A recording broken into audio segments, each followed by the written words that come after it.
Lecture 60 start करते हैं। आ जाए इधर।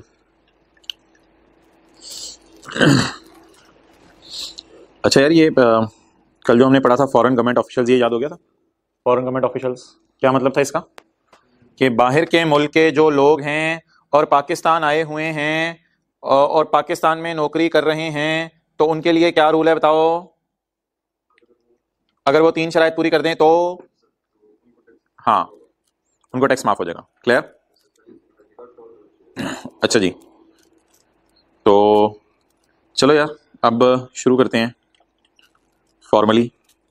यहां से निकालो section 44। Section 44 sub section 1, Pakistan में कमाई गई income which Pakistan is not permitted to tax under a tax agreement shall be exempt। Pakistan में कमाई गई income which Pakistan is not permitted to tax under a tax agreement shall be exempt। क्या मतलब है इस बात का?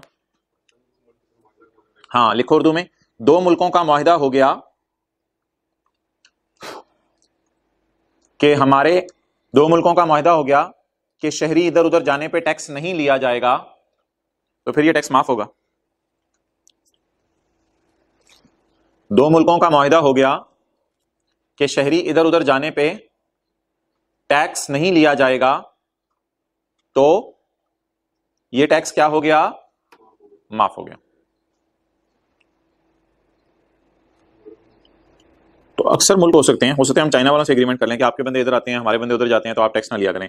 पर ना, पाकिस्तान में कमाई गई इनकम, अब वो जो चाइना वाले पाकिस्तान आए हुए हैं ना, पाकिस्तान में जो इनकम कमा रहे हैं, which Pakistan is not permitted to tax, इसको पाकिस्तान को इजाजत नहीं है इसको टैक्स लेने की। क्यों? क्योंकि इनका आपस में मुल्की लेवल पे क्या हो गया है? मुआहिदा हो गया है। ठीक है जी, तो एक छोटी सी लाइन अभी हमने पढ़ी है, उसको आप एक्सप्लेन कर दिया मैंने।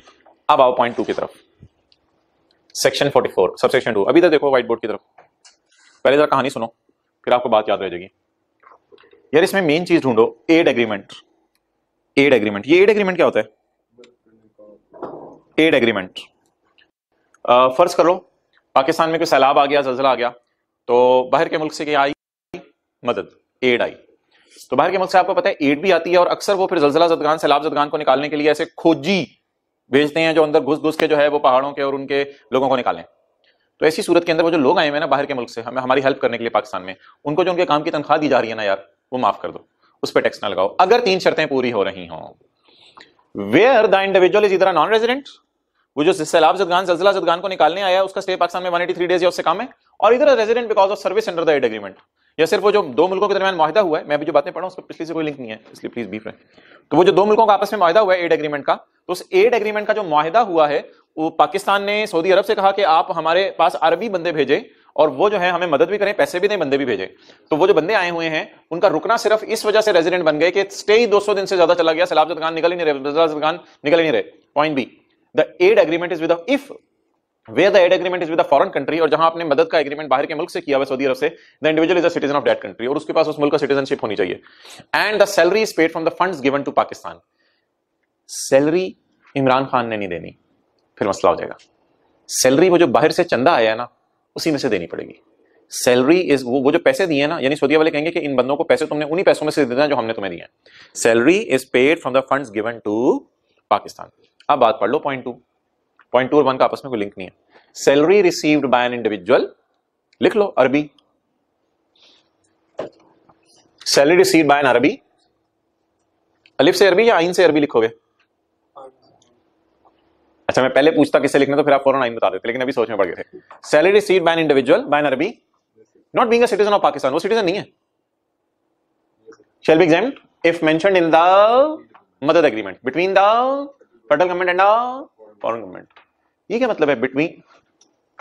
देखो इधर, ये मुआहिदा फेडरल गवर्नमेंट और फॉरेन गवर्नमेंट के दरमियान भी हो सकता है, और फेडरल गवर्नमेंट और पब्लिक इंटरनेशनल ऑर्गेनाइजेशन के दरमियान भी हो सकता है। ये क्या मतलब है? फेडरल गवर्नमेंट तो हो गई मुआहिदे में ना, बीच में मुआहिदा किया, फॉरेन गवर्नमेंट से भी सकते हैं, पब्लिक इंटरनेशनल ऑर्गेनाइजेशन से भी कर सकते हैं। ये क्या मतलब है? हाँ, वर्ल्ड हेल्थ ऑर्गेनाइजेशन और यूनिसेफ और ये जो इदारे हैं, हु इज हु? हु इज हु इज वर्ल्ड हेल्थ ऑर्गेनाइजेशन? अच्छा, तो ऐसे ही तंग करा था, हटके एक बात करा था। अच्छा, public international organization, it is World Health Organization, इसकी मिसाल है। तो अब क्या करेंगे जी, कितनी शर्त पूरी हो? 3। तुम कौन हो? हबीबी, हबीबी अरबी। अच्छा अच्छा, तुम क्यों आए हो? मैं मदद करने आया हूं। अच्छा, तुम्हारा स्टे? जी मैं नॉन रेजिडेंट हूं। अच्छा, मुझे ये बताओ कि तुम्हारा सिटीजनशिप किधर है? हबीबी अरबी अरबी, बाहर के मुल्क की सिटीजनशिप है। तो तनख्वाह की तो अरबी पैसे में से मिली है मुझे। वो ये 3 शर्तें पूरी कर दें। पॉइंट 3, वो पुलिस लेने के लिए आ गई है, बाहर बातें आ रही। पॉइंट 3, अच्छा कई दफा कोई ऐसा प्रोजेक्ट होता है जिस प्रोजेक्ट को हम अकेले कर नहीं पा रहे होते। सीपैक में पता नहीं बाहर से मदद आई है नहीं आई है, बाहर से पैसे शायद चाइना वालों ने पता नहीं दिए नहीं दिए, मुझे नहीं पता। कोई ऐसे प्रोजेक्ट होते हैं कई दफा हम करना चाह रहे होते हैं मुल्की लेवल पे, 2 मुल्कों को फायदा होना होता है उनसे, तो कई दफा ना बाहर के मुल्क वाले पैसा भी दे देते हैं, बंदे भी भेज देते हैं, पैसा भी दे देते हैं। तो कई दफा बाहर के मुल्कों के हिसाब से सड़कें बननी होती हैं, ये बनना होता है, तो दोनों मिल मिला के ना काम कर लेते हैं। तो कई दफा ऐसे प्रोजेक्ट होते हैं जिसमें एड नहीं चाहिए होती, कुछ सैलाब जल्जला नहीं आया होता, नॉर्मल काम चल रहा होता है, कोई एक्सपर्ट्स का काम चल रहा होता है, सड़क बनानी है, कोई ब्रिज बनाना है, कोई टनल बनानी है, कोई दोनों मुल्कों के दरमियान कुछ और एक्टिविटी ट्रेन चलानी है। तो ऐसी सूरत में बाहर के मुल्कों से हेल्प आ जाती है और एक्सपर्ट्स भी आते हैं। अब जो बाहर के मुल्क से एक्सपर्ट्स आए और वो ब्रिज बना रहे हैं, टनल बना रहे हैं और जो कुछ भी बना रहे हैं, उनकी तनख्वाह माफ है अगर 3 शर्तें पूरी कर दें। पहले बी पढ़ो, क्योंकि बी ए से मिलता जुलता है। उनका स्टे पाकिस्तान में 183 डेज से कम होना चाहिए, या सिर्फ उस प्रोजेक्ट की वजह से जो सर्विसेज दे रहे हैं उसकी वजह से उनका स्टे 183 डेज से बढ़े। सी ना, इधर भी और इधर भी सेम है। The income is paid out of funds given, उनको सैलरी नहीं दी जाती, कई दफा उनको टेक्निकल सर्विस के पैसे वगैरह दिए जाते हैं तो वो सैलरी फिर नहीं होती। यहां लफ्ज थोड़ा सा याद रखना, सैलरी का है और यहां लफ्ज इनकम का है। तो ये 2 पॉइंट तो कॉमन है यार, ये ए वाला बी में इधर आ रहा है और सी वाला सी में इधर आ रहा है। क्लियर? अब पूरा पॉइंट आप खुद ही पढ़ लो, पूरे पॉइंट में मेरे पढ़ाने वाला कुछ नहीं रह गया।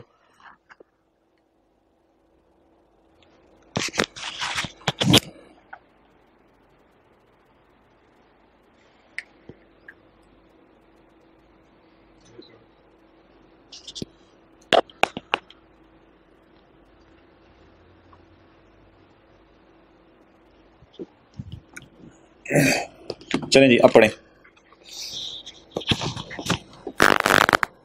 आगे क्या करना है। Any income receive by person working as a contractor, consultant or expert on a project in Pakistan. Aid का लफ्ज नहीं आएगा पेपर में लफ्ज आया तो आएगा working as a contractor, consultant or expert on a project in Pakistan shall be exempted from tax if provided for, अगर ये बात लिखी हुई है in a bilateral or multilateral. Bilateral multilateral क्या होता है? 2 मुल्कों के दरमियान, मल्टीलैटरल 3, 4, 5 मुल्कों के दरमियान। Technical assistance agreement between the federal government and और पब्लिक इंटरनेशनल ऑर्गेनाइजेशन। अच्छा, ये ना एक बात इधर थी, देखना इधर, individual is a citizen of that country, तो ये बात ना इस इधर ऑलरेडी कवर होगी, इज नॉट अ सिटीजन। ये जो इधर वाला बी पॉइंट है ना कि उसके पास उस मुल्क का सिटीजनशिप होनी चाहिए, तो ये बात बाय इंप्लाइड यहां कवर होगी कि वो पाकिस्तान का सिटीजन नहीं होगा तो उसी मुल्क का सिटीजन होगा ना, तो ये बात भी अंदर खाते कवर होगी है। ये एक नया पॉइंट है यहां कि जो आपने प्रोजेक्ट चलाने हैं उस पैसे से चलाने जो आपको बाहर से आया, अपना भी पैसा डाल दें, अपना भी पैसा डाल दें, लेकिन जो प्रोजेक्ट चलाने हैं उस पैसे से चलाएं जो बाहर के मुल्क से आया। The project is financed out of funds given, लिखें by outside country. Funds given किसी आउटसाइड कंट्री ने हमें किए हैं, funds given by outside country.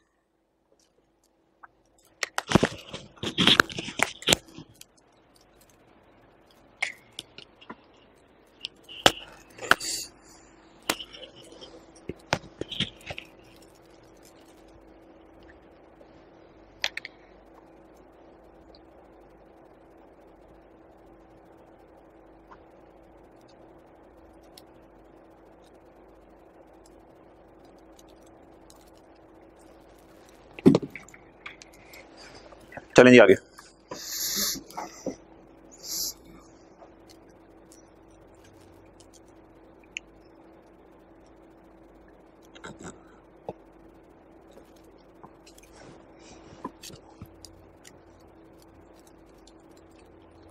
खत्म यार ये चैप्टर, बस ये 1-2 बातें रहेगी। सेक्शन 53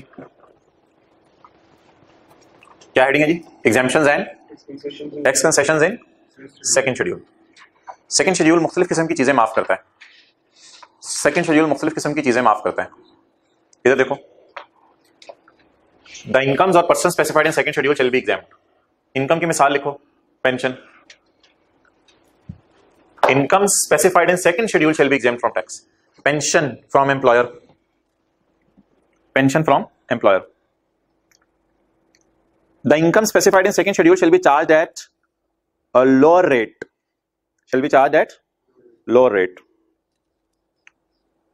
ये भी ना सेकंड शेड्यूल ने ही एग्जेम्पशन दी हुई है कि इनकम पे लोअर रेट लगा लो। ये देखो, ये किया हुआ है आपने, तुम्हें याद हो कि ना याद हो। ये देखो पेज 28 लिख लो, पेज 28। ये देखो, कुछ लोगों के लिए डिविडेंड का रेट क्या है? 7.5%। ये भी एक तरह की एग्जेम्पशन रिलैक्सेशन ही है।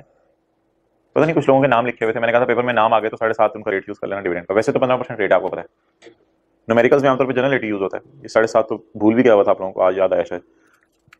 पेज 28 इसकी मिसाल है। अच्छा, एक और चीज, अब ये वो लोअर रेट की मिसाल नहीं है। अब जो मैं अगली देने लगा हूं वो है, ये देखना, 25% टैक्स रिड्यूस हो जाएगा फुल टाइम टीचर का। ये भी एक तरह की छूट है, ये भी सेकंड शेड्यूल में दी हुई है। मैंने सेकंड शेड्यूल की क्लॉज का रेफरेंस नहीं दिया हुआ यहाँ पे, ये भी सेकंड शेड्यूल का एक पॉइंट है। देखो ना, लॉ में कहाँ है फुल टाइम टीचर अलाउंस? मैंने लिखा नहीं हुआ, हाँ लिखा नहीं हुआ मैंने, तो ये भी सेकंड शेड्यूल के अंदर ही दिया हुआ है। आपको एक बार ऐसा, फर्स्ट शेड्यूल क्या होता है, वो जो पेज 30 है जिसपे रेट्स हैं, और सेकंड शेड्यूल क्या होता है जहाँ एग्जाम्प्ट चीजें दी हुई हैं, जो चीजें माफ हैं। तो क्या मिसाल होगी मोहतरम? Page 69, page 69, allowed a reduction in tax. इसकी मिसाल बताओ। Page 69, full time teacher allowance. और लोअर रेट की मिसाल कौन सा था? Page 28। Exempted from operation of any provision of this law. इसकी मिसाल भी है, किधर है कैपिटल गिने चुका। exempted from provision of operation of provision of any law।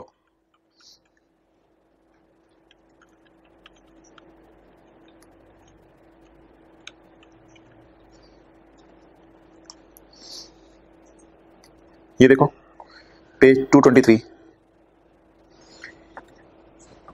Bank अगर सिक्योरिटीज बेचे तो provision of section 37A shall not apply. Bank अगर सिक्योरिटीज बेचे, बैंक के न्यूमेरिकल हमारे सिलेबस में नहीं है ना, हाँ, बैंक अगर सिक्योरिटीज बेचे तो provision of section 37 shall not apply. यानी बैंक अगर शेयर्स बेचे तो ये रेट नहीं लगने जो सेपरेट ब्लॉक वाले हैं। फिर कौन से लगने हैं वो छोड़ें यार, वो हमारे सिलेबस का नहीं है। तो आपको ये क्या फीलिंग आ रही है कि bank is made exempt from operation of this line. Operation होता है लगना उस लाइन का, तो bank is made exempt from operation of any provision of this law. तो इसकी मिसाल बन जाएगी पेज 223, सेक्शन 37A का 1 की एक्सेप्शंस। सेक्शन 37A का 1 इसकी मिसाल नहीं बनेगी, इसकी एक्सेप्शंस जो हैं वो इसकी मिसाल बनेगी।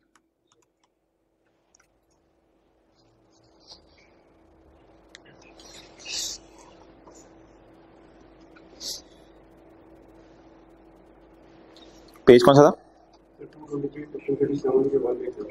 सेक्शन 37A के 1 की एग्जेम्पशंस। एग्जेम्प्टेड, बैंक तुम्हें माफ है फ्रॉम द लगना ऑफ फलां लाइन ऑफ दिस लॉ। अब ये लोग साथ मतलब नहीं लिखते ना, वो फिर बाद में पूछें सर ये इंग्लिश का फिर दोबारा समझा दें। एग्जेम्प्टेड, बैंक तुम्हें माफ है फ्रॉम लगना ऑफ फलां लाइन, प्रोविजन क्या होती है? Line of this law. ये लॉ की लाइन बैंक तुम्हारे में नहीं लगती, बाकियों पे शायद लगती हो। बस ठीक है, बता दो सेकंड शेड्यूल में कितने किस्म की एग्जेम्पशंस हैं? 4। या तो इनकम ही माफ हो जाती है सिरे से, जैसे पेंशन है सैलरी के चैप्टर में, या फिर इनकम माफ नहीं होती, टैक्स रेट कम हो जाता है, या टैक्स रेट कम नहीं होता, टैक्स लाइबिलिटी में रिडक्शन मिल जाती है, या फिर लॉ कह देते हैं आप पे ये लॉ लगता है, लॉ कहते थे आप पे ये लाइन लगती नहीं। Where any income is exempt, जहां कोई इनकम माफ हो जाए, it shall be included in the total income. जहां कोई इनकम हो, ये वो ऐसी बात आ गई, इसका पीछे से लिंक नहीं है, इसलिए मैं इस पर समझाता हूं आपको।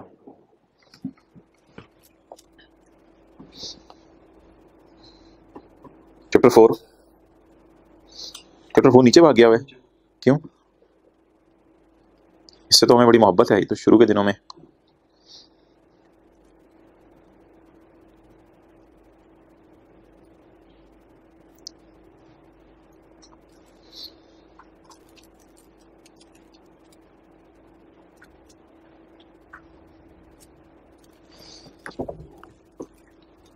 ये बात आपसे की हुई है पहले। ये था सेक्शन 11, सेक्शन 11। सैलरी इनकम है मेरी 2, टॉयज के बिजनेस से मैंने 3 कमाया, एग्रीकल्चर के बिजनेस से मैंने 4 कमाया, कैपिटल गेन से मैंने 1 कमाया, 10 से मैंने नहीं कमाया। न्यूमेरिकल अगर आएगा तो एग्रीकल्चर इनकम को ऐड नहीं करना, ये एग्रीकल्चर इनकम को लिख के डैश लिख देने बस आगे। लेकिन अगर थ्योरेटिकली आपसे पूछा जाए तो टोटल इनकम आपकी ये वाली 6 भी है अंडर ऑल हेड्स, और एग्जेम्प्ट इनकम भी आपकी टोटल इनकम है। लेकिन अगर थ्योरेटिकली पूछा जाए, न्यूमेरिकली नहीं। ये बात याद है? जाहिर बात है, अब याद नहीं है तो वो फिर सबूत, हमने तो सबूत देख लिया कि पढ़ी हुई है। तो ये लाइन इसने यहां लिखी हुई है, ये बात हमने पढ़ी थी सेक्शन 10 में, सेक्शन 9 और 10 में। सेक्शन 9 और 10 में ये मिसाल लिखी हुई होगी, आप लोगों ने वहां से नोट कर लीजिएगा। लेकिन हमें तो इधर रेफरेंस ही देना है इसका। किधर है चैप्टर? मला 13 पढ़ो जरा, लाइन समझ आ रही है? Where any income is exempt, it shall be included in total income, however no tax shall be paid on it.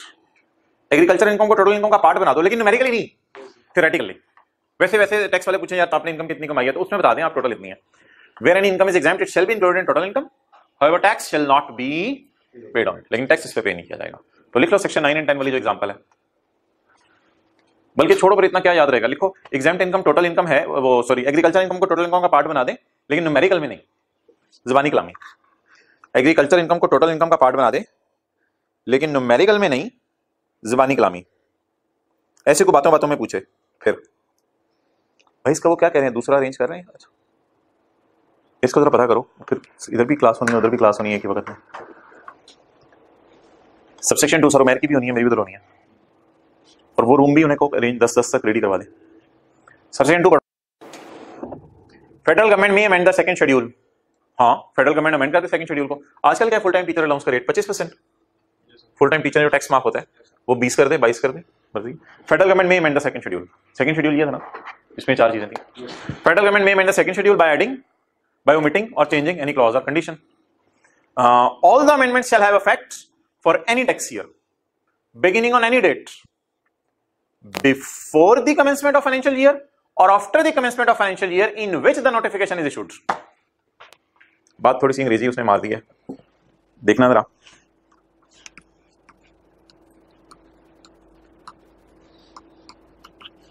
तो 2010-2011 फेडरल गवर्नमेंट ने कोई नोटिफिकेशन दिया कि फुल टाइम टीचर अलाउंस 22% है, 25% नहीं है। All the amendments shall affect any tax year. The amendment shall affect, have काट दो, the amendments shall affect any tax year. have काटना तो फिर for भी काट दो ना, आसान करो, have भी काट दो, for भी काट दो। All the amendments shall affect any tax year. have भी काट दो, for भी काट दो। All the amendments shall affect any tax years beginning on any date before or after the commencement of financial year in which the notification is issued. Before, इधर देखो, before और after, अच्छा before और किधर है क्या, before or after the commencement of financial year in which the notification is issued. Can you tell me the year in which notification is issued? 2011. Can you tell me the commencement date of the year in which notification is issued? यकम जुलाई 10. What is the commencement date in which the notification is issued? इस commencement date से before वाले years पे भी यही rate लगेगा, इस commencement date से after वाले years पे भी यही रेट लगेगा। लेकिन मोहतरम इसे बैड लॉ कहते हैं। बिफोर वाले years पे क्यों ये लगे? बिफोर वाले तो टैक्स जमा करा चुके हैं, तो बिफोर बिल्कुल रिकमेंडेड नहीं है। लेकिन लॉ मेकर ने अपने पास पावर जरूर रखी है बिफोर का लफ्ज लिख के कि मैं चाहूं तो पिछले सालों को भी बदल सकता हूं किसी भी चीज के बारे में। पावर रखी है लेकिन यूज नहीं करता, ना होने के बराबर यूज करता है। अच्छा, इंग्लिश यार बनाने वाला बना गया है, आप बेचारों को याद करनी पड़नी है, जरा दोबारा फोकस करके समझनी है। सारी की सारी amendments shall effect any year, shall effect any year, beginning on any date, वो साल जब मर्जी शुरू हो रहे हो। अब देखो, before the commencement of year in which notification is issued, before the commencement of year in which notification is issued, or after the commencement of financial year in which the notification is.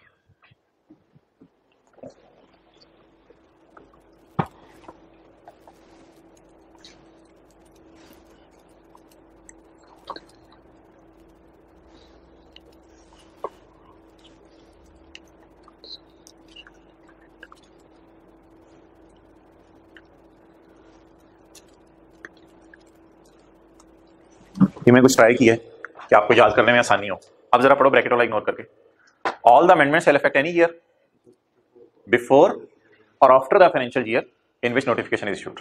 अब bracket वाला क्या कह रहा है, कहते हैं beginning on any date, ये वाला साल, ये तो पहले काट ही दो, ये काट दो, ये काटा जा सकता है। ऑल अमेंडमेंट्स, यार कितना याद करे बंदा, लिमिट ही होती है ना याद करने की। All amendments shall affect any year before वाले सालों पे भी और after the commencement of financial year in which the notification is issued. और ये ब्रैकेट में आप कर सकते हो ताकि बात समझ आ जाए। आगे चलो यार, ये अमेंडमेंट्स की किसने है, पॉइंट 2 के पहले लाइन पढ़ो। ये अमेंडमेंट्स की किसने है, फेडरल गवर्नमेंट ने। अबू बकर यार मिटा दो जरा, फेडरल गवर्नमेंट ने। तो इनको फेडरल गवर्नमेंट ऐसे ही कर दे या किसी के सामने पेश भी करे, चैप्टर 2 में जैसी बातें पढ़ी थी, पेश कर दे। Federal government shall place before the national assembly all amendments made by it in the second schedule in financial year. तो फेडरल गवर्नमेंट उनके सामने पेश कर दे। आगे चलो जी, अब हम ये ले जाएंगे इस रूम से, ये तय हुआ, हम ये ले जाएंगे इस रूम से, फिर वो क्या करेंगे, कब, कहाँ, कहाँ से लाएगा वो, कब।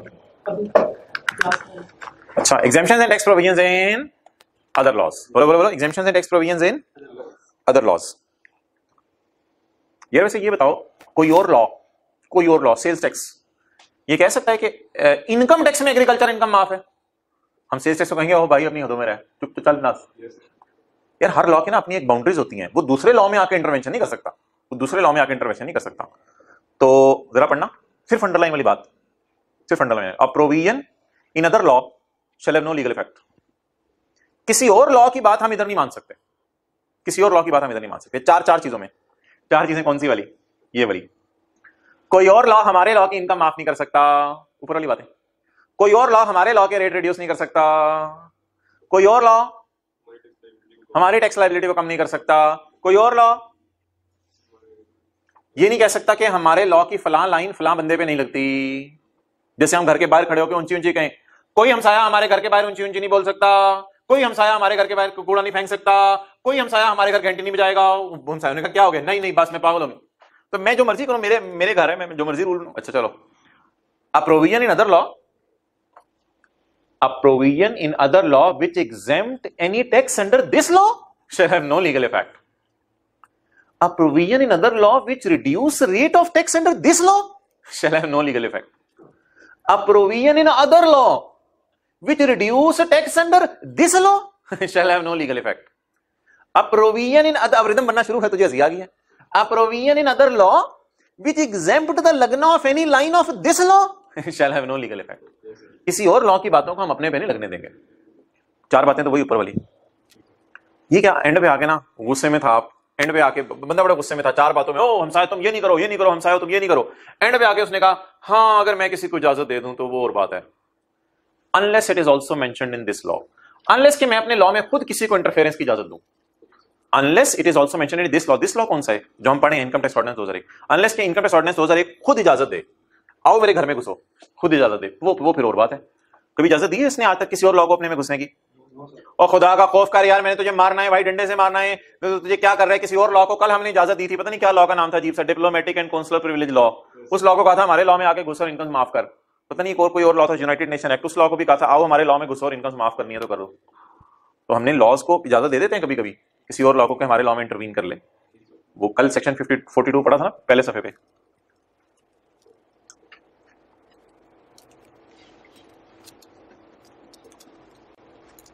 अच्छा जी, तो अब कानून इन अदर लॉ, जो हमारे लॉ को टैक्स माफ करे, जो हमारे लॉ का टैक्स कम करे, उस कानून की हमारी नजर में कोई हैसियत नहीं है। वो वक्त आ गया जो करीब था, क्या वक्त आ गया, चलो भाई खत्म खत्म, डेडलाइन रह गई चैप्टर की। अब क्या करें यार, मंडे है, अब आधे घंटे की क्लास करें, नहीं कोई कुछ ना कुछ हम करेंगे जरूर। अब के अगला चैप्टर हम शुरू नहीं कर सकते कि फिजिकली क्लासेस शुरू हो रही हैं, कोई मसला नहीं। सेक्शन बचपन, कौन सा बचपन या बचपन, जनरल एग्जाम्पल पढ़ो यार। होंडा कार ने इनकम कमाई है बिजनेस की, कितनी, 100 रुपया। जनरल जनरल जनरल एग्जाम्पल का मतलब है कि इसकी एग्जाम्पल नहीं है, इसकी एग्जाम्पल मैं नीचे दे रहा हूं, पहले जनरल रूल पता हो तो फिर इसकी एग्जाम्पल है। General example, Honda cars company earn income from business of 100 रुपया। आपको पता है कंपनी का टैक्स रेट 29% है। It paid 29 rupees as income tax on its income from business. It is decided that rupees 71 left is to be distributed to shareholders as dividend. तो profit कितना कमाया business का, 100 रुपया, बिजनेस पे tax कितना दिया, 29। सोचा बाकी 79 को क्या करें, शेयर होल्डर्स को बांट दें डिविडेंड के तौर पे। Now Honda will make a payment of dividend. Now Honda while making a payment of dividend will deduct tax of 10.65. इससे कहते हैं कंपनीज पे डबल टैक्स लगता है। इसको कहते हैं कंपनीज पे कौन सा टैक्स लगता है, डबल टैक्स। कैलकुलेटर पे चेक करो जरा, 71 इंटू 15%,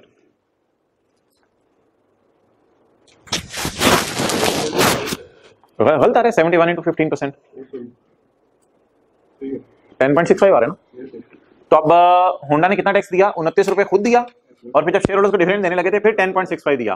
तो बेचारी कंपनी ने 100 कमाया, उसके पास 29 और 70, 10 आप माइनस करो तो कुछ 60 बचा कंपनी के पास, बेचारी के पास, जो उसके शेयर होल्डर्स को मिला। क्लियर? ये तो जनरल एग्जांपल है, ये कंपनी का सबसे बड़ा डिसएडवांटेज है, डबल टैक्सेशन।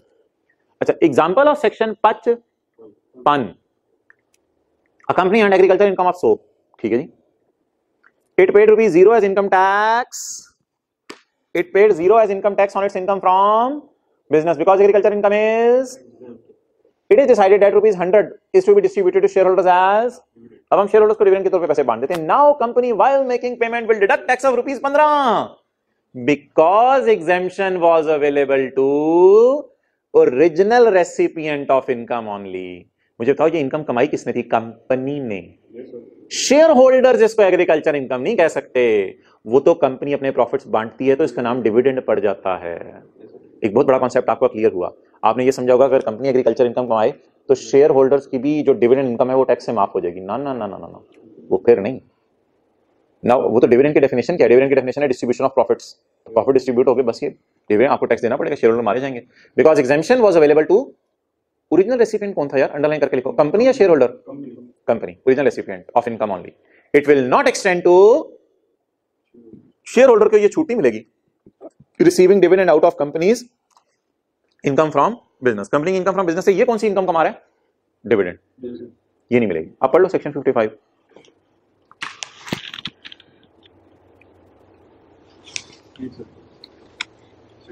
एक बात मैं लिख के दे सकता हूं, 99% तकरीबन 100% यकीन है मुझे कि आपने हेडिंग नहीं पढ़ी होगी सेक्शन की। पढ़ी आपने? आपने नहीं पढ़ी। सर हेडिंग इसलिए पढ़ा करें कि फिर हेडिंग में से सवाल उठाता है वो। हेडिंग का मतलब बताओ, हेडिंग अगर होती ना एक्सटेंशन ऑफ एग्जेम्पशन, तो फिर क्या मतलब होता है, एक्सटेंशन ऑफ एग्जेम्पशन का मतलब है कंपनी तुझे भी 100 रुपए पे टैक्स माफ एग्रीकल्चर की वजह से, और शेयर होल्डर को भी डिविडेंड पे टैक्स माफ। The heading is not extension of exemption, heading is limitation। रोको एग्जेम्पशन को, रोको, आगे ना जाने दो, बस एक हद तक रोक दो, बस लिमिट कर दो एग्जेम्पशन को, लिमिट कर दो कंपनी तक, शेयर होल्डर को फिर आप टैक्स देना पड़ेगा।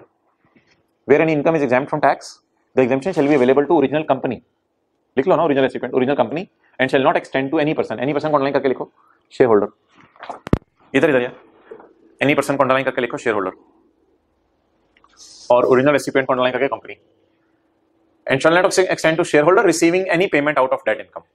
पेमेंट को अंडरलाइन करके डिविडेंड, रिसीविंग डिविडेंड, और दैट इनकम को अंडरलाइन करके इनकम फ्रॉम बिजनेस।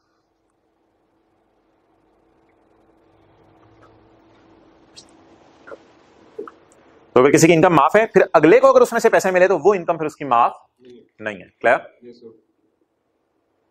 चलें आगे।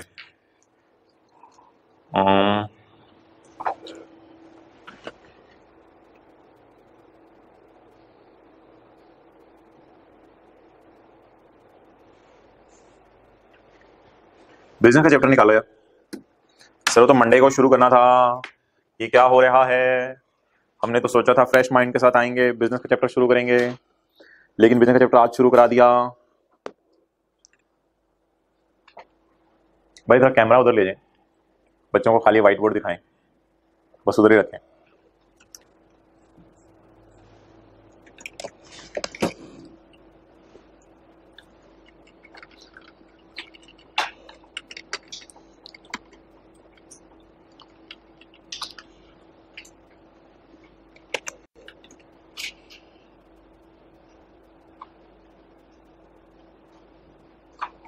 ले आए इधर, निकालो यार इनकम फ्रॉम बिजनेस का चैप्टर। अच्छा, ये मैं आज बातें पढ़ाने लगा हूं ना इस चैप्टर में, अगर अब मंडे को इंशाल्लाह आप आएंगे भी ना, तो इन बातों का मंडे वाली बातों से और आगे से लिंक नहीं होगा। और मैं कोई ऐसी आज बात नहीं पढ़ाने लगा जो न्यूमेरिकली ज़्यादा इंपॉर्टेंट हो, ठीक है? क्योंकि फ्रेश माइंड के साथ इंशाल्लाह बिजनेस का चैप्टर शुरू करेंगे मंडे को, लेकिन अभी अब थोड़ा सा टाइम है तो यूज़ तो करना है हमने। यार वो निकाल लो पहले जरा, सैलरी का एक चैप्टर, छोटा सा पॉइंट उसमें रहता है, बल्कि छोड़ो ठीक है, लीव इट, बिजनेस के चैप्टर में आ जाओ। जी भाई, बिजनेस की डेफिनेशन पढ़ो। Business include any trade. Trade का क्या मतलब होता है? खरीद के बेचना, खरीद के बेचना। कॉमर्स, इलेक्ट्रॉनिकली कुछ लोग सर्विसेज देते हैं, कॉमर्स। मैन्युफैक्चर, बना के बेचना। प्रोफेशन और वोकेशन का लफ्ज ना आपने अपने मानी में नहीं समझना, ये होता है सर्विसेज रेंडर करना।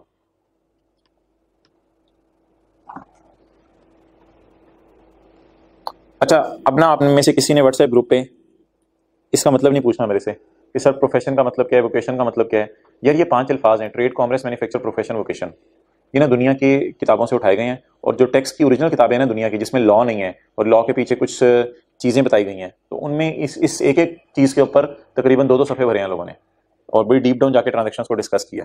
तो हमारे सिलेबस में जानना बिल्कुल ज़रूरी नहीं है, बस 4-5 नाम याद करो, बोलो।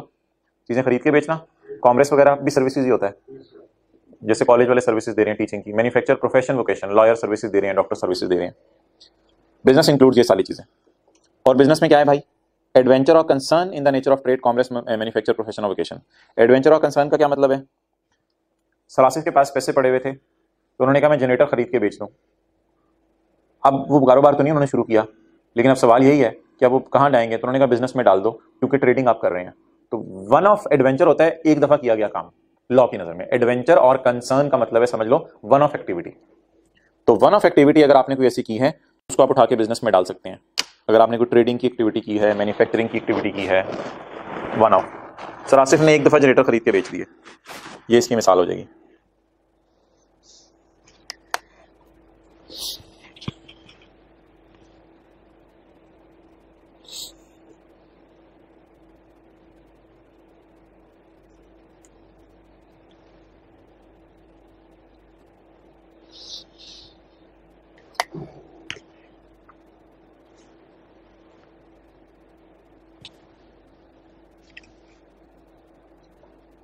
चलें जी आगे।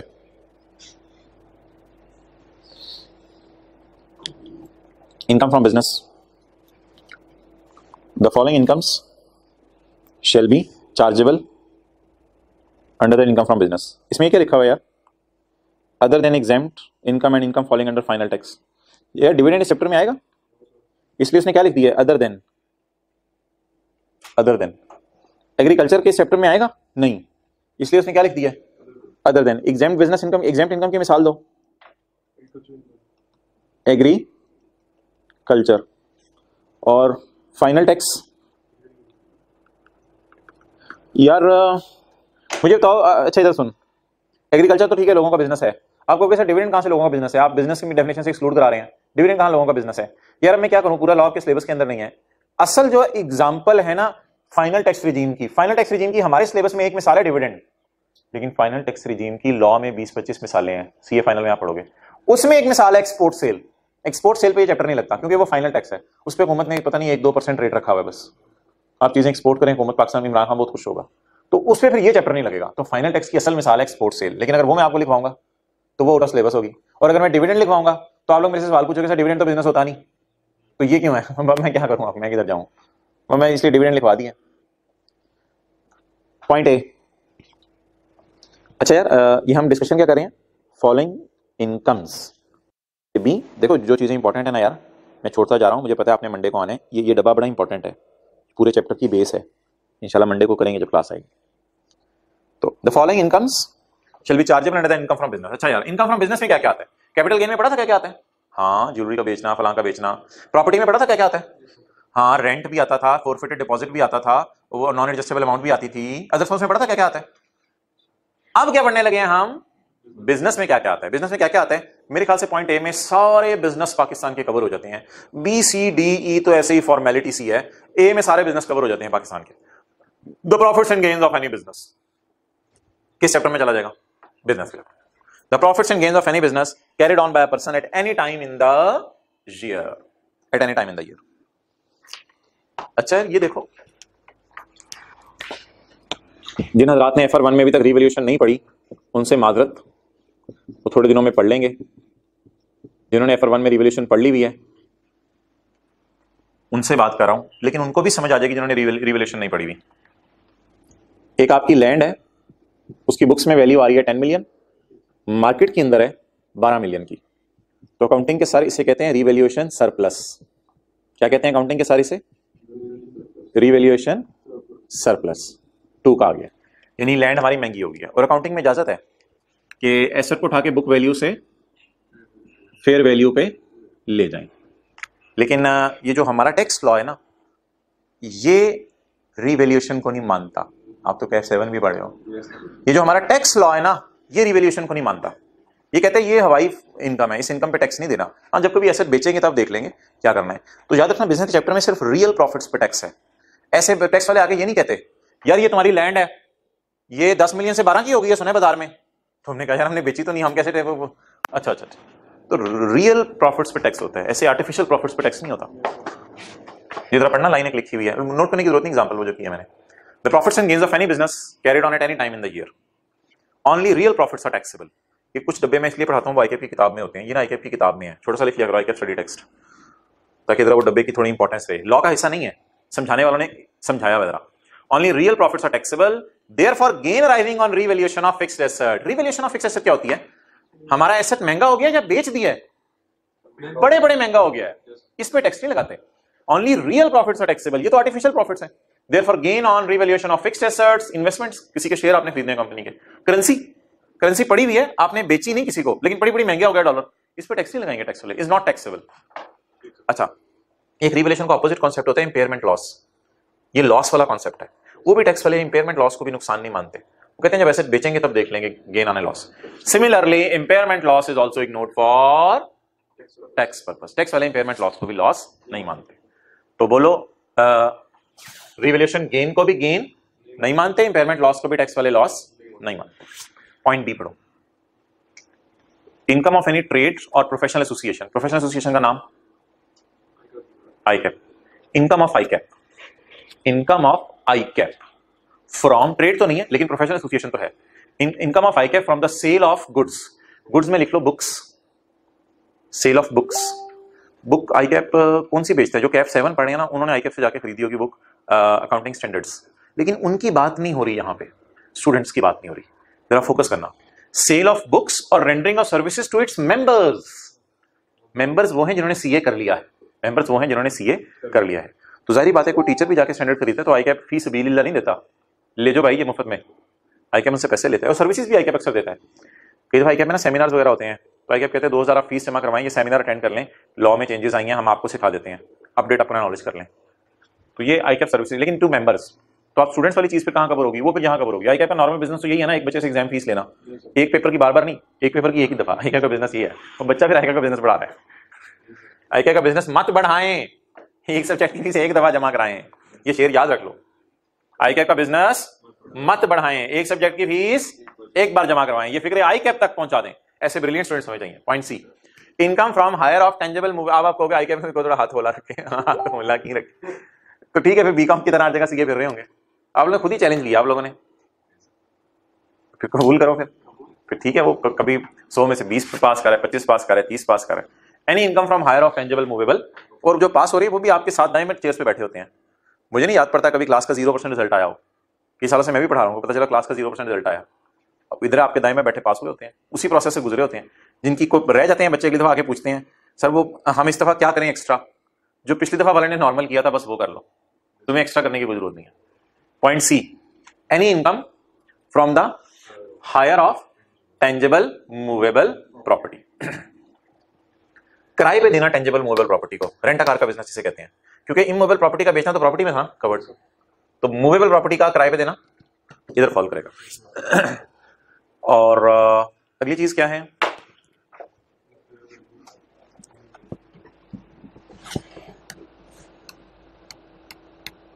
यार ये रॉयल फैन है, इसने बैंक से लोन लिया, cash debit, loan credit, clear. Bank ने लोन माफ कर दिया, बैंक ने लोन माफ कर दिया, बैंक ने लोन माफ कर दिया, क्या एंट्री करेगा? कर दिया नहीं, मिनते कर करके आप लोग ऑब्वियसली करवाते हैं, वो क्राइसिस आ जाते हैं। लोन डेबिट, और यार लोन डेबिट कैश क्रेडिट तो एंट्री तब बनेगी जब लोन वापस करेंगे, बैंक ने लोन माफ कर दिया, खुशी क्रेडिट बस। अब क्या, अब बैंक को उधार आपने नहीं वापस करना, नोट कर।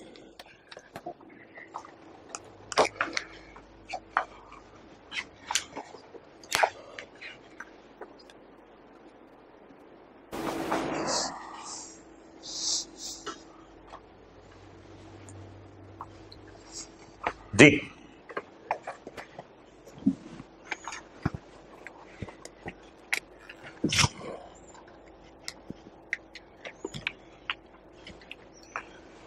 आजा भाई इधर।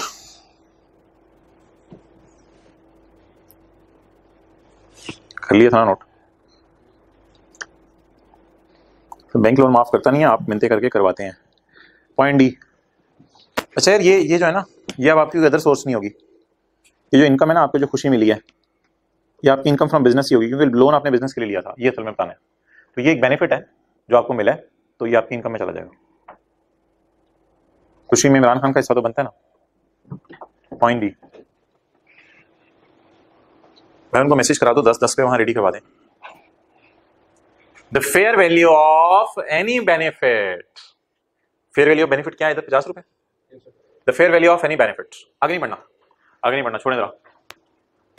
Explanation, the word benefit include any benefit from waiver of interest on debt और डेट इटसेल्फ। इसका मतलब आप बताओ।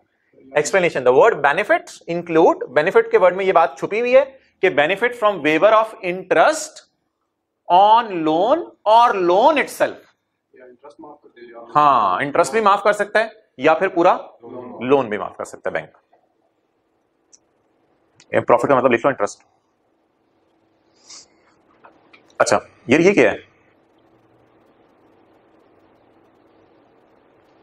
ये क्या है? Fair value of any benefit derived during a past, present और प्रोस्पेक्टिव क्या होता है? फ्यूचर। तो ये क्या मतलब है इसका? Fair value of any benefit derived during a past, present और फ्यूचर बिजनेस रिलेशन। यार वो पास्ट बिजनेस रिलेशन से भी फायदा हो जाता है कि वो दुकान बंद कर दें तो डेटर फिर भी पैसे दे जाते हैं। कहानी बनानी है ना समझाने के लिए बच्चे को, जो मर्जी कहानी बना लो। लॉ मेकर ने भी यही बातें सोच के कहानी बनाई हुई है ना। दुकान बंद होगी, बिजनेस रिलेशन खत्म हो गया, दुकान बंद हो गई तो डेटर बाद में पैसे दे गया और घर आके पैसे दे गया। प्रेजेंट बिजनेस रिलेशन तो कोई मसला ही नहीं, आप कॉलेज में पढ़े जाके फीस जमा करा दी। Present business relation. Future business relation, आपको अल्लाह ने औलाद दी, आपने जाके लम्ज में पहले ही फीस जमा करा दी। यार मैंने इसको इंजीनियर बनाना है। फ्यूचर बिजनेस रिलेशन, तो आप जो है ना किसी बिजनेसमैन को एडवांस में पैसे भी दे सकते हैं। तो प्लीज अब ये बातें याद रखिएगा, पूछने की मेरे से दोबारा जरूरत नहीं है। Point E, management fees derived by management company. ये जो फंक्शंस वगैरह मैनेज करी होती हैं company, management fees derived by management company. लिख लो, फंक्शंस मैनेज करी होती हैं, उससे जो मैनेजमेंट करने की फीस है। हाँ भाई, कोई फंक्शन आ रहा है आपका कोई करीब में? अच्छा, किसका? कैफ पास होने का? अच्छा, कौन सा? शादी का? चलो गुड। कब आ रहा है? अच्छा वैसे ही कह रहा है, नवंबर में आ रहा है। गुड यार, पेपरों के हाँ पेपरों के बाद है, नवंबर में तो रिजल्ट है। अच्छा यानी कि 12 नवंबर को। .2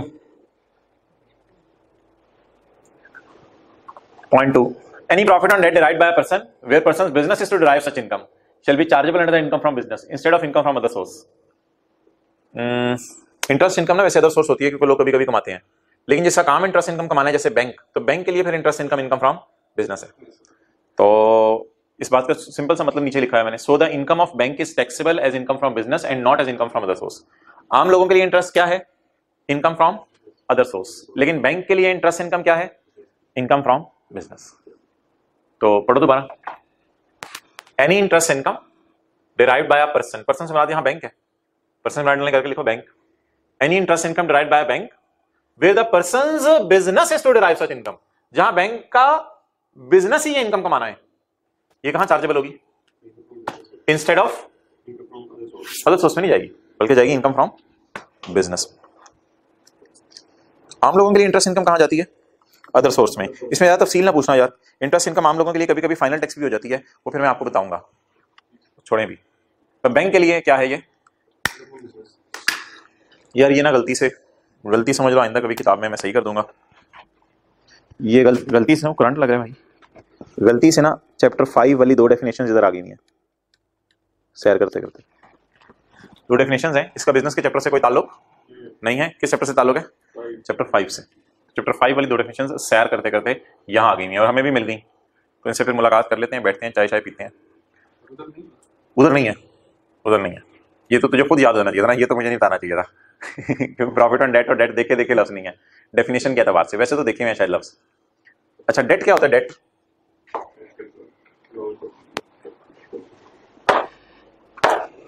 अच्छा ये फिजिकल क्लासें शुरू होगी ना, टाइम पे आ जाया करना, ये 1 घंटा 10 मिनट ही हमने क्लास लिया करनी है, 1 मिनट बच्चे पूरे होने में लग रहे हों, ये मसला हो जाएगा फिर। अच्छा ये देखो, ये देखो, ये बैलेंस शीट है, दिल ही नहीं चाह रहा बैलेंस शीट का। ये बैलेंस शीट है, इसमें नॉन करंट लाइबिलिटीज में लोन आ रहा है और करंट लाइबिलिटीज में क्रेडिटर और रेंट पेबल आ रहा है। अब यार ये सारे के सबको मैं ग्रीन सिग्नल देने लगा हूं, सबको मैं ग्रीन सिग्नल देने लगा हूं। ये सारे डेट हैं, उधारी है ना, सारे डेट है। तो डेट की डेफिनेशन आप पढ़ लो। Debt means any amount payable. Owing showing आपको पता है, मैं समझ नहीं आता, ये हमारा थोड़ा सा इंट्रो से मसला शुरू होता है, फिर आगे तक रहता है। ओइंग का लफ्ज आ जाता है तो हम ओ करने लग जाते हैं। ओइंग का मतलब पेबल है। तो debt means any amount owing including accounts payable, creditors and amounts owing under promissory notes and bill of exchange. ये पढ़ा है लॉ में? तो कुछ भी नहीं, लॉ नहीं भी पढ़ा हो तो कोई मसला नहीं। ये कुछ क्रेडिटर वगैरह होते हैं, उनको हम तसल्ली के लिए सफा दे देते हैं कि हम आपके पैसे देंगे, उस सफे का नाम होता है प्रोमिसरी नोट या बिल ऑफ एक्सचेंज।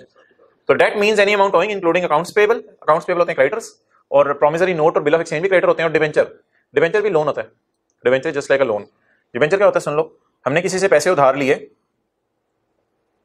तो उसको अब ये था कि हम पता नहीं पैसे वापस करें ना करें, तो उसने कहा सबूत के तौर पे मुझे कोई सफा पकड़ाओ। तो जो सफा हम उसे सबूत के तौर पे पकड़ाते हैं कि जिसपे उसका नाम वगैरह लिखा हो, उधार की अमाउंट लिखी हो, साइन हम दोनों के हुए हो, तो लोन एग्रीमेंट समझ लो एक तरह का, ये डिवेंचर होता है।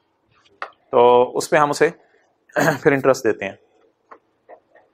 अच्छा चलो जी, इन लोगों ने फिजिकल में अप्लाई किया हुआ था, उनके लिए आखिरी 3 लाइनें ऑनलाइन मेथड से पहुंच रही हैं उनके घरों तक। उनके घर की दहलीज पे लेक्चर पहुंच रहे थे, लेकिन उन्होंने आप सोचा है कॉलेज की दहलीज में आके लेक्चर लेंगे। प्रॉफिट ऑन डेट, आखिरी definition, profit on debt. Profit on debt whether payable or receivable means, whether payable or receivable means।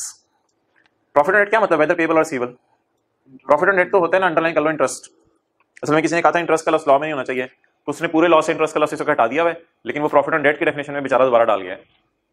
तो प्रॉफिट ऑन डेट का लफ्ज जरा उसने बनाने की कोशिश की थी ताकि इंटरेस्ट का लफ्ज इस्लामी पाकिस्तान से बाहर निकल जाए, लेकिन प्रॉफिट ऑन डेट की डेफिनेशन में फिर उसे भूल गया, वो इंटरेस्ट लफ्ज डाल दिया उसने, क्योंकि उसने मतलब तो समझाना था प्रॉफिट ऑन डेट का। तो प्रॉफिट ऑन डेट पूरे लॉ में लफ्ज यूज हुआ है, असल में इंटरेस्ट ही लफ्ज यूज होना था। तो profit on debt whether payable, interest देना भी होता है लोगों ने और इंटरेस्ट रिसीव भी करना होता है लोगों ने, एक ने देना होता है दूसरे ने रिसीव करना होता है, इसलिए दोनों के एंगल से मैं एक ही डेफिनेशन दे रहा हूं। Profit on debt whether payable और रिसीवेबल मींस, यानी इंटरेस्ट पेएबल और रिसीवेबल मींस एनी प्रॉफिट। फिर दोबारा उसने लिखा कहता है ये प्रॉफिट ही होता है, कॉमा डाल के कहा नहीं ये इंटरेस्ट होता है। ये डिस्काउंट प्रीमियम्स कैफ 7 में IFRS 9 में आप पढ़ेंगे। छोड़ें अब इधर, क्या कैफ 6 में है हम तो इसको लफ्ज याद कर लो बस, 2 डिस्काउंट प्रीमियम। अच्छा, तो पीछे जो बात बच जानी है वो क्या बच जानी है? प्रॉफिट ऑन डेट क्या होता है? Interest payable due to a loan, यानी किसी भी वजह से आपने इंटरेस्ट देना है। कई किराएदार, कई मालिक मकान बड़े जालिम होते हैं, कहते हैं लेट किराया दे रहे हो, हम भी थोड़ा बहुत लेट किराया दे रहे हो तो हमें इस पे इंटरेस्ट दो। तो ये जो अंडरलाइन किया हुआ है वो पढ़ो, अब अंडरलाइन कर लो। Profit on debt is an interest payable due to a loan, यही होता है ना, और क्या होता है profit on debt? It is an interest payable due to a loan.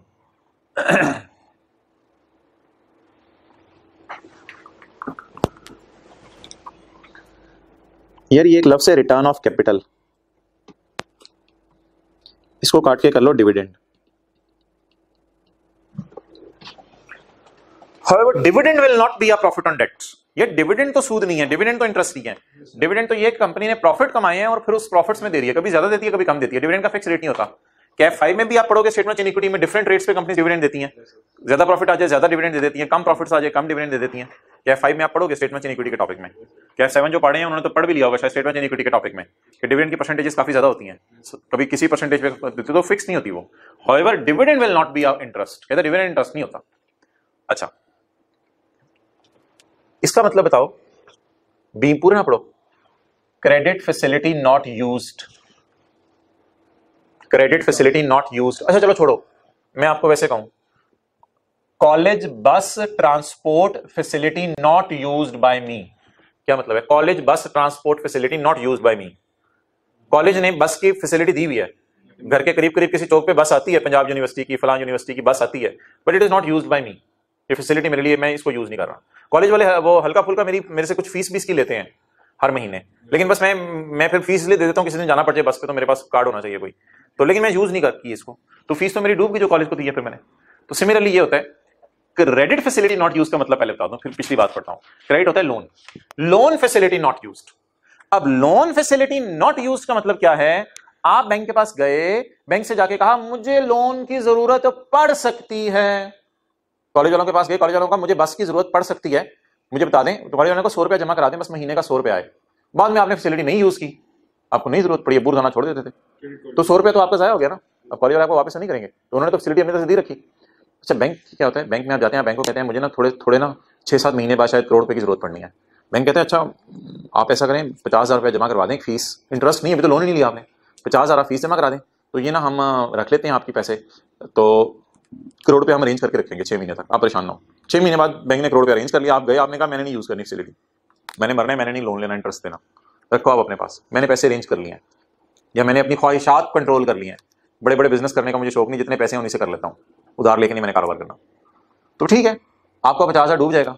लेकिन लॉ मेकर कह रहा है कि वो भी एक तरह का इंटरेस्ट ही है, हालांकि वो इंटरेस्ट नहीं है, वो सर्विस फीस उसे कहते हैं, लेकिन लॉ मेकर उसे किस डेफिनेशन में गिरा रहा है?